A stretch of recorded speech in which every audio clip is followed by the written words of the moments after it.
Hello students, today I am starting next chapter, chapter 6, lines and angles. Today we start some basic terms and definition. Okay? First, कुछ basic terms हैं and उसके definition वो हमें समझना ज़रूरी है.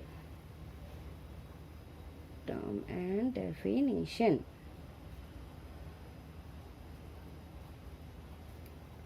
हमारा सबसे पहला टर्म है line segment. Line segment.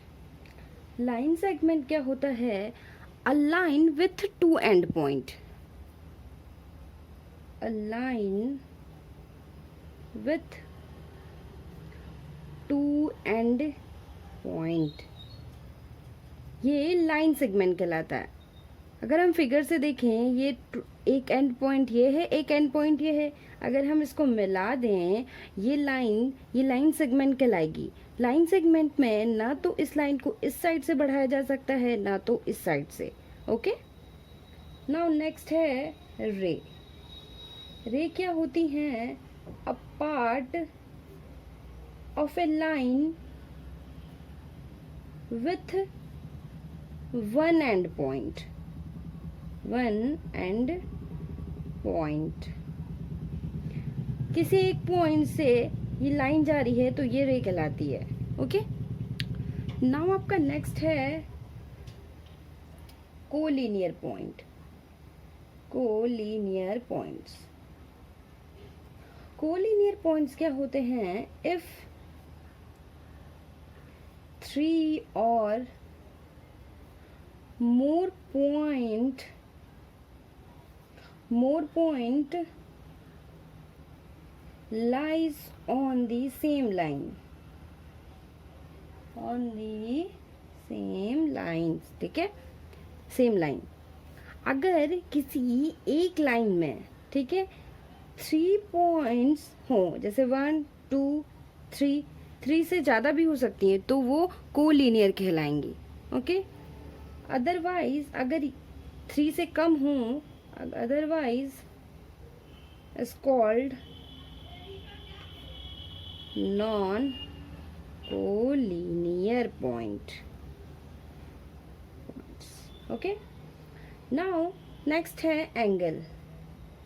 Angle मैंने आपको पिछली चैप्टर में भी बताया था. एंगल क्या होते हैं? When two ray diverging from same end point, तो जो भी एंगल बनेगा वो एंगल कहलाता है. अगर आपके पास ये पॉइंट है, इससे ये रे डाइवर्ज हो रही है, ये डाइवर्ज हो रही है, तो ये जो बना आपका ये कहलाता है एंगल. नाउ नेक्स्ट है arms. The ray is making an angle called the arms of the angle, and the end point is called vertex. अगर आपके पास ये है, ये वन एंड पॉइंट है, इससे ये रे डाइवर्ज हो रही है, ये रे डाइवर्ज हो रही है, तो जो ये एंगल बना ये तो एंगल हो गया. और जो आर्म्स होंगे वो क्या होंगे? ये होगा एंड ये होगा. ठीक है, बोथ आर्म्स होंगे, एंड जो ये एंड पॉइंट होगा ये होगा आपका वर्टेक्स. ओके, ये आपके कुछ बेसिक टर्म थे एंड डेफिनेशन थी. नाउ हम स्टार्ट करते हैं. आपका चैप्टर है लाइंस एंड एंगल. सबसे पहले हम लाइंस क्या होती हैं ये समझेंगे. लाइंस क्या होती हैं? जिसकी चौड़ाई नहीं होती है, ब्रेथलेस लेंथ होती है. ठीक है, it is a breathless length, वो कहलाती है आपकी लाइंस. अब हम जो लाइंस होती हैं वो टू टाइप्स की होती हैं, एक इंटरसेक्टिंग लाइन एंड एक non intersecting line. Non intersecting line, इसको हम पैरेलल लाइन भी कहते हैं, parallel line. Okay, intersecting line क्या होती हैं? अगर आपके पास ये लाइन है और ये कोई दूसरी लाइन इस लाइन को कट कर दे, ठीक है, तो ये आपकी कहलाएगी इंटरसेक्टिंग लाइन। पैरेलल लाइन मैंने आपको 5th चैप्टर में भी बताया था। अगर आपके पास ये 2 लाइन है, ठीक है, इसकी जो परपेंडिकुलर डिस्टेंस होती हैं वो कांस्टेंट होती है, मतलब कि ये सारी डिस्टेंस, इनके बीच की डिस्टेंस सेम होगी, तो ये आपका हो गया non intersecting line. Now next है आपका एंगल। एंगल क्या होते हैं? एंगल्स, ठीक है, कुछ डिफरेंट प्रकार के एंगल्स होते हैं। मैंने आपको एंगल्स बताया था, अगर सेम एंड पॉइंट से 2 रेज डाइवर्ज होती हैं तो जो बनता है वो एंगल कहलाता है। तो एंगल्स डिफरेंट टाइप की होती हैं, हम उसको एक एक करके डिस्कस करेंगे। नाउ फर्स्ट है आपका एक्यूट एंगल। एक्यूट एंगल क्या होती हैं? जिसकी जो एंगल लेस देन 90 हो, लेस देन 90 एंगल, तो ये कहलाता है एक्यूट एंगल।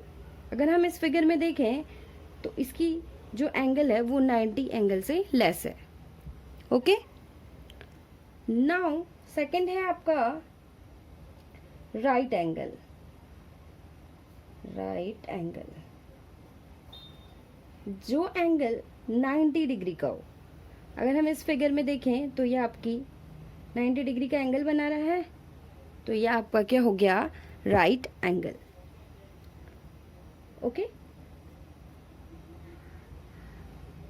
एंगल। नाउ आपका थर्ड है ऑब्ट्यूज एंगल। ऑब्ट्यूज एंगल,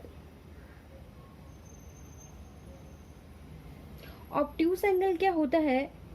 वो एंगल जो ग्रेटर देन 90 हो एंड लेस देन 180 हो, 180 हो। ओके, ये आपका कहलाता है ऑब्ट्यूज एंगल। अगर हम फिगर देखना चाहें,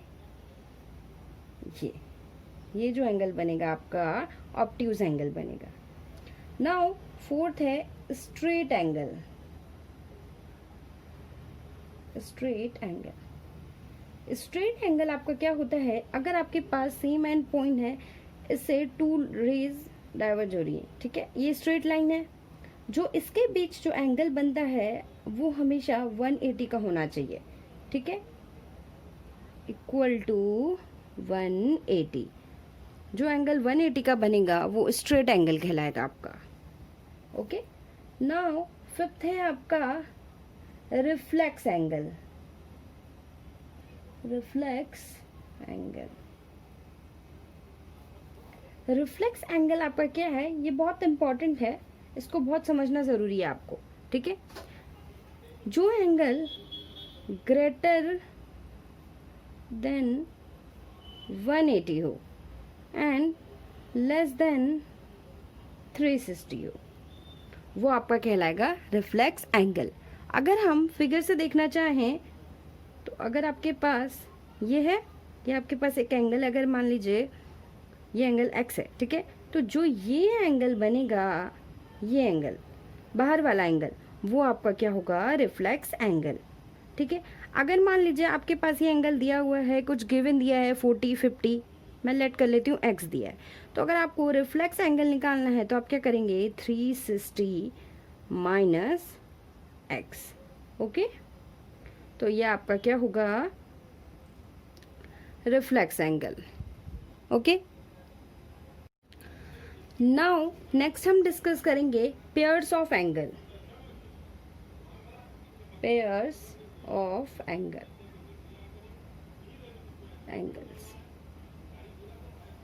फर्स्ट है आपका complementary angle, complementary angle, complementary angles क्या होगा, मैं आपको फिगर से समझाती हूँ। अगर आपके पास ये है, ठीक है, अगर आपके पास ये x है, ये एंगल y है, वो एंगल जिसका सम 90 हो, ठीक है, अगर ये x एंड y है तो इसका जो सम होगा x प्लस वाई, वो आपके पास क्या होना चाहिए, 90 होना चाहिए, ठीक है, वो आपके पास क्या होगा, कॉम्प्लीमेंट्री एंगल होगा। अगर हम इसको लेट कर लें 50 ये एंगल है, ये 40 एंगल है, ठीक है, तो जो इसका सम होगा 50 प्लस 40 देन क्या हो जाएगा आपके पास 90, ठीक है। अगर आपके पास कोई क्वेश्चन आ जाए जिसमें y गिवन हो, x गिवन नहीं है, तो आपके पास गिवन दिया होगा कॉम्प्लीमेंट्री एंगल, तो आप x की वैल्यू कैसे निकालेंगे, 90 में से 40 सबट्रैक्ट कर लेंगे दूसरे एंगल को, तो हमारा जो जिसको जो एंगल निकालना होगा वो हमारा एंगल फाइंड आउट हो जाएगा, ठीक है। नाउ नेक्स्ट है आपका सप्लीमेंट्री एंगल, सप्लीमेंट्री एंगल्स। आपके पास अगर आपके पास कोई फिगर है, ये स्ट्रेट लाइन है, ठीक है, ये है एंगल, अगर आपके पास ये, इसको एक्स लेट कर लीजिए, इसको वाई लेट कर लीजिए। सप्लीमेंट्री एंगल क्या होते हैं, अगर आपके पास किसी स्ट्रेट लाइन पे किसी दो एंगल का सम 180 हो, x plus y is equal to 180, ठीक है, सप्लीमेंट्री एंगल का जो सम होगा किसी दो एंगल का सम 180 होगा, ओके। अगर हमारे पास ये 180 एंगल है, ठीक है, और ये 70 एंगल है, तो इसका सम क्या हो जाएगा, 110 प्लस 70 इज इक्वल टू 180, ठीक है। ये सेम एंड पॉइंट से डाइवर्ज होंगी ये थ्री रेज, ठीक है, तो ये सप्लीमेंट्री एंगल हो जाएगा आपका। अब नेक्स्ट है आपका adjacent angle, adjacent angles. Adjacent angle क्या होते हैं, जिसमें common vertex and common arms आए। अगर आपके पास ये है फिगर, ठीक है, ये आपके पास x है, y है, z है, ठीक है, और ये वर्टेक्स है। अगर हम कहेंगे एडजेसेंट एंगल कौन कौन से होंगे, z एंड y होंगे, क्योंकि हमें ये कॉमन आर्म्स मिल रहा है, ठीक है, वर्टेक्स तो है ही, तो ये कॉमन आर्म्स मिल रहा है ये, ठीक है, तो जो ये एंगल होंगे z एंड y वो होंगे एडजेसेंट एंगल, ठीक है, z and angle y। Similarly अगर हम y z में देखें तो ये हमें कॉमन मिल रहा है, तो जो हमारे पास y एंड x होगा वो हमारा कॉमन एडजेसेंट एंगल होगा। अगर हम z और x में देखें तो ये हमारा एडजेसेंट एंगल नहीं होगा, बिकॉज हमें इसमें कोई कॉमन आर्म्स नहीं मिल रहे हैं, ओके।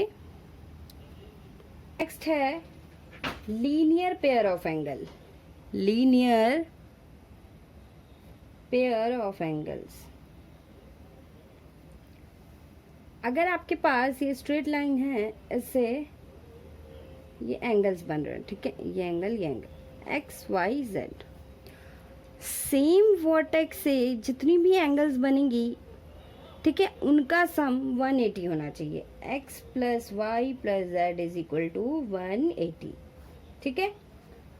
नाउ नेक्स्ट है vertically opposite angle, vertically opposite angle. तो वर्टिकल अपोजिट एंगल क्या होगा, अगर आपके पास ये लाइन है, ये दूसरी लाइन कट कर रही है, तो जो ये एंगल होंगे अपोजिट, ठीक है, ए एंड बी मान लेते हैं, तो ये दोनों इक्वल होंगे, तो ये आपका क्या कहलाएगा, वर्टिकली अपोजिट एंगल। ये एंगल है, इसके जस्ट अपोजिट बी है, तो angle A equal to angle B, ये आपके वर्टिकली अपोजिट एंगल होंगे। सिमिलरली आपके दूसरे भी बन सकते हैं। अगर ये एंगल आपके पास सी है और ये एंगल डी है, तो ये भी तो वर्टिकली अपोजिट है, तो ये आपका angle C is equal to angle D, ये आपके वर्टिकली अपोजिट एंगल बन गए। ठीक है। नाउ नेक्स्ट है आपका करस्पॉन्डिंग एंगल। करस्पॉन्डिंग एंगल्स, ठीक है। करस्पॉन्डिंग एंगल्स क्या होते हैं? अगर हमारे पास ये कोई टू पैरेलल लाइंस है, ठीक है, पैरेलल लाइन, अगर हम इसको n मान लें और इसको m, तो ये पैरेलल लाइन है n parallel to m। Then अगर कोई ट्रांसवर्सल लाइन, कोई भी लाइन इसे कट कर रही है, ट्रांसवर्सल लाइन कट कर रही है, ठीक है, अगर हम इस एंगल को a कह लेते हैं, इसको b कहते हैं, लेट कर लेते हैं इसको c, similarly d, e, f, g and h, ठीक है। हमारे पास ये एंगल लेट कर लिए, ठीक है। तो हमारे पास करस्पॉन्डिंग एंगल्स क्या होते हैं? जो सेम डायरेक्शन में बनने वाले एंगल्स होते हैं करस्पॉन्डिंग एंगल, ठीक है। हम इसको L लेट कर लेते हैं, ये L लाइन्स है, ठीक है। दूसरी लाइन है जो इन दोनों पैरेलल लाइन को कट कर रही है। तो जो सेम डायरेक्शन में एंगल बनते हैं वो होते हैं आपके करस्पॉन्डिंग एंगल, ठीक है। अगर हम इसमें देखें तो जो ये एंगल है ये ऊपर की तरफ बन रहा है, ठीक है, ये एंगल। सिमिलरली जो ये ट्रांसवर्सल लाइन है सेम डायरेक्शन में बननी चाहिए। देन जो इसकी डायरेक्शन है, फिर हम देखेंगे कौन सा एंगल बन रहा है, ये ई एंगल, ये भी ऊपर की साइड बन रहा है। तो जो ये ए एंगल होगा ये ई के इक्वल होगा, तो ये करस्पॉन्डिंग एंगल होगा, ठीक है। एंड ये एंगल, एक बात का ध्यान रखना होगा, अगर ये एंगल तभी इक्वल होंगे जब हमारे पास n और m पैरेलल लाइन हो। अगर हमारे पास पैरेलल लाइन नहीं है, अगर हमारे पास ऐसी लाइन है, ठीक है, ये पैरेलल नहीं है हमारे पास, देन ये तो करस्पॉन्डिंग एंगल होगा, बट हमारी एंगल इक्वल नहीं होंगे। इक्वल तभी होगा जब ये दोनों लाइन हमारी पैरेलल होगी, ठीक है।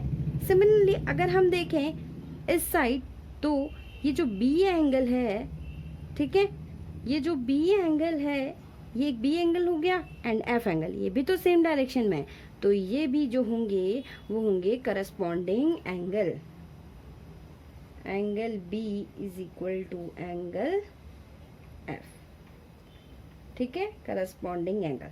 सिमिलरली अगर हम देखें ये सी एंगल है, डाउनवर्ड डायरेक्शन में है, ये भी डाउनवर्ड डायरेक्शन में है जी, तो then angle C is equal to angle G होगा।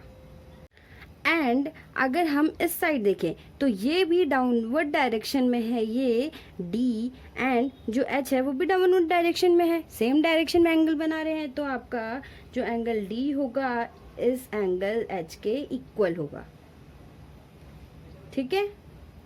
नाउ नेक्स्ट है आपका अल्टरनेटिंग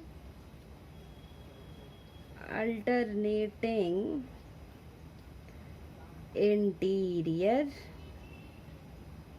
एंगल, ठीक है। ये आपके पास पैरेलल लाइन है, ये ट्रांसवर्सल लाइन है जो इन दोनों को लाइन कट कर रही है, एन एम एल, ये angle A B C and D let कर लिया हमने, E F G and H, ठीक है, एन पैरेलल टू एम है। तो अल्टरनेटिंग इंटीरियर लाइन एंगल क्या होता है? इंटीरियर मतलब अंदर की ओर, और अल्टरनेटिव मतलब अपोजिट साइड जो एंगल बन रहे हैं, ठीक है। तो हमारे पास जो अल्टरनेटिंग इंटीरियर एंगल होगा, अगर हम यहाँ पर देखें अंदर की ओर, एन से अंदर की ओर और एम से अंदर की ओर, अगर हम ये ट्रांसवर्सल लाइन है जो कट कर रही है इन दोनों लाइन को, अगर हम देखें तो ये सी एंगल हो गया एक, ठीक है, और ये एफ एंगल हो गया। एक तो अपोजिट साइड है और एक तो ये दोनों इस लाइन के अंदर है, तो जो एंगल हो गया ये सी और इक्वल टू एंगल एफ होगा। ये इक्वल तभी होंगे जब हमारे पास दो लाइन पैरेलल होंगी। अगर ये दो लाइन पैरेलल नहीं होंगी तो ये इंटीरियर एंगल तो होगा अल्टरनेटिव, बट ये इक्वल नहीं होंगे। ठीक है। सिमिलरली अगर हम देखें ये D angle and E angle, ये भी तो अल्टरनेटिंग इंटीरियर एंगल है, तो angle D equal to angle E. ठीक है, ये आपके पास अल्टरनेटिंग इंटीरियर एंगल हो गया। नाउ नेक्स्ट है आपका 8th, alternating exterior angle. Exterior angle, exterior angle क्या होता है आपका, मैं इसी फिगर में बताती हूँ। बाहर की ओर एंड अपोजिट डायरेक्शन में, अगर हम इसमें देखेंगे जो ये एंगल ए है ये बाहर की ओर है और इसका अपोजिट ये लेफ्ट साइड में, तो इसका अपोजिट राइट साइड में बाहर की ओर, तो ये राइट साइड में एच, तो angle A equal to angle H होगा। ठीक है। सिमिलरली अगर हम इस साइड देखें, ये राइट साइड में ये बाहर की ओर एंगल बी है एंड नीचे लेफ्ट साइड में ये एंगल जी है जो कि अपोजिट है, तो एंगल जो एल बी होगा वो एंगल जी के इक्वल होगा। ओके। नाउ नेक्स्ट है को इंटीरियर एंगल। को इंटीरियर एंगल,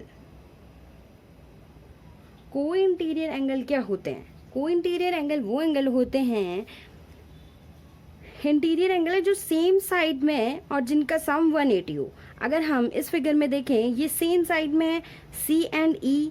ठीक है, सी एंड ई ये सेम साइड में है, तो एंगल सी प्लस एंगल जो आपके पास ई आएगा उसका जो सम होगा वो 180 होगा। ठीक है। अगर ये पैरेलल होंगी तभी 180 होगा, अगर पैरेलल नहीं होंगी तो नॉट इक्वल टू 180 होगा। सिमिलरली अगर हम डी एंड एफ में देखें तो वो सेम साइड में बनने वाले एंगल हैं डी एंड एफ, तो इनका भी sum angle D plus angle F, उसका भी सम 180 होगा। ओके। आई होप आपको इंट्रोडक्शन समझ में आया होगा लाइंस एंड डिफरेंट एंगल्स। ठीक है, and thank you so much.